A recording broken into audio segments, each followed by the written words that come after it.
Good morning. Good morning, good morning. Thank you, please. Thank you. Good to see this cabinet and the staff together here. Thank you.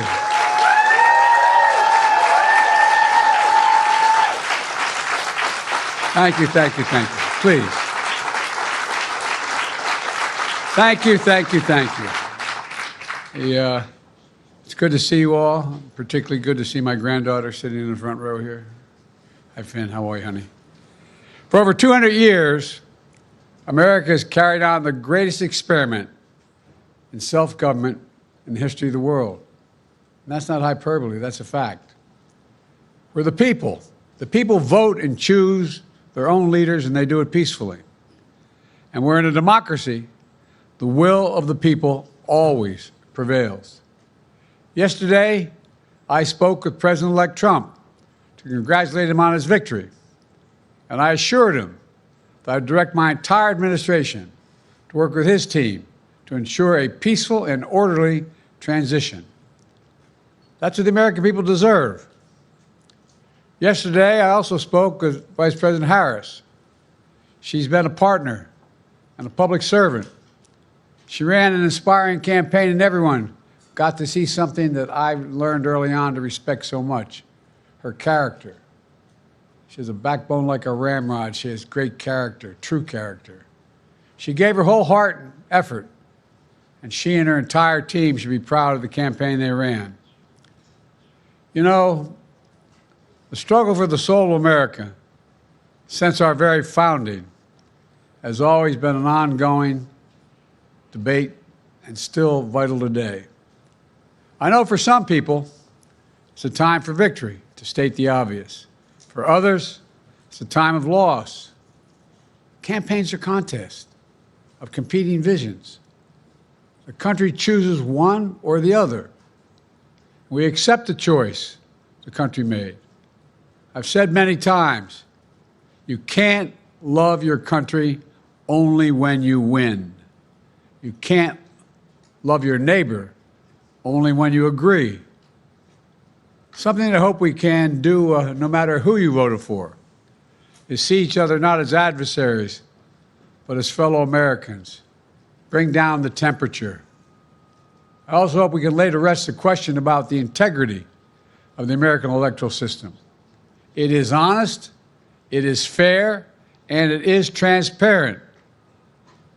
And it can be trusted, win or lose. I also hope we can restore the respect for all our election workers who busted their necks and took risks at the outset. We should thank them. Thank them for staffing voting sites, counting the votes, and protecting the very integrity of the election. Many of them are volunteers who do it simply out of love for their country. And as they did their duty as citizens, I will do my duty as president. I'll fulfill my oath, and I will honor the Constitution. On January 20th, we'll have a peaceful transfer of power here in America. To all our incredible staff, supporters, cabinet members, all the people who've been hanging out with me for the last 4 years, God love you, as my mother would say.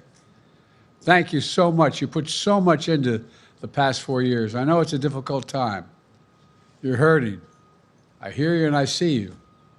But don't forget all that we accomplished. It's been a historic presidency. Not because I'm president, because what we've done, what you've done. A presidency for all Americans. Much of the work we've done is already being felt by the American people, but the vast majority of it will not be felt over the next 10 years. We have legislation we passed that's just only now just really kicking in. We're going to see over $1 trillion worth of infrastructure work done, changing people's lives in rural communities and communities that are in real difficulty because it takes time to get it done. And so much more it's going to take time, but it's there. The road ahead is clear, assuming we sustain it. There's so much we can get done. and will get done based on the way the legislation was passed. And it's truly historic. You know, we're leaving behind the strongest economy in the world. I know people are still hurting, but things are changing rapidly. Together, we've changed America for the better. Now we have 74 days to finish the term, our term. Let's make every day count. That's the responsibility we have to the American people. Look, folks, you all know it in your lives. Setbacks are unavoidable, but giving up is unforgivable. Setbacks are unavoidable, but giving up is unforgivable. We all get knocked down. But the measure of our character, as my dad would say, is how quickly we get back up. Remember, a defeat does not mean we are defeated. We lost this battle. The America of your dreams is calling for you to get back up. That's the story of America for over 240 years and counting. It's a story for all of us, not just some of us. The American experiment endures. We're going to be okay, but we need to stay engaged. We need to keep going. And above all, we need to keep the faith. I'm so proud to have worked with all of you. I really mean it. I sincerely mean it. God bless you all. God bless America. And may God protect our troops. Thank you, thank you, thank you.